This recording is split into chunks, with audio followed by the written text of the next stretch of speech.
So I wanted to talk to you folks a little bit about this idea of marching against Monsanto, and I'm really thrilled that so many people came out and were willing to stand up and speak their upset.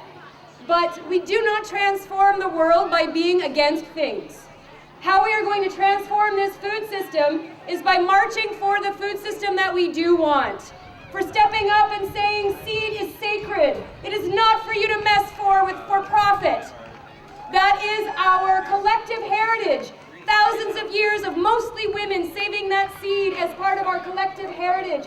Each and every seed is like a microchip, filled with all of the information of the past and all the potential for the future. And for every seed we lose, and we have lost 93% of our commercial varieties of seeds in the last 100 years. And that is a terrifying reality for me, because when I look at what we face moving into the future with climate change and climate chaos, and our capacity to continue to feed ourselves is not going to be maintained with a monoculture mind.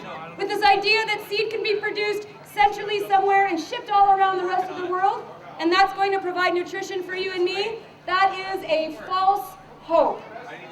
One of the things that Tony pointed to was this missing art in farming, where farmers are connected to the land, where they are stewarding those resources. That is not because farmers wake up in the morning and say, I think today I'm going to go out and kill some bees. Or how about today's the day I'm going to go out and pollute the water table. Those farmers, whether they're conventional or organic, who are still farming today, only 2% of our population, deserve our respect. Whether they are conventional or organic, and those conventional farmers who are using GMO are doing that because they've been told by experts, by their universities, and by this government that those seeds are safe for them to use. But I can tell you, I go to conventional farm conferences on a regular basis, and I have had over the last 2 or 3 years a number of conventional farmers come up to me and tell me that their vet costs are going through the roof, that they are increasing the amount of nutritional supplementation they have to put into the diets of their animals.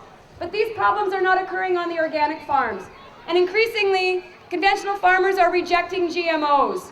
They're very quiet about it, but they're doing it, and they're doing it because they're not profiting from it any longer. So you may be saying to yourself, okay, it's great that we've taken on the food system, but I'm just one small person and there's only what I can do. What you can do is plentiful. In no other part of the economy do you have the capacity with every dollar you spend to change the system we have. You don't have that kind of control over energy. We are stuck with cars. So you can stay home or you can drive a car. But with food, you have a choice. You can stop supporting fracking by not buying food grown with nitrogen fertilizer. You have that power.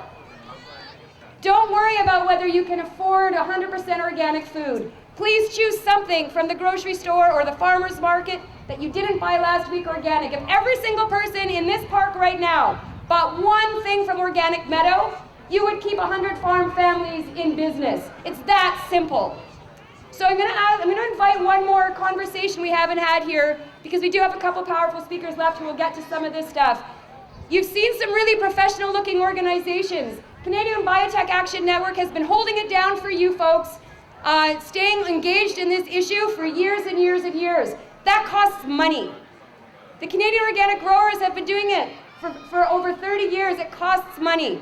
So if you feel inspired by things you've seen happen here today, I encourage you to go online, find these organizations, the Organic Council of Ontario, Ecological Farmers, and make a $20 donation. Or go around to one of these organizations who are here, reach into your pocket and give them $5. Because we can't keep doing this work without your support. But we also can't professionalize this movement to the point where we don't have engagement. And what we really need is each and every one of you to become an organic ambassador. Step up, pick up the phone, call your MPP, call an MP, and demand the food system you want. Thank you.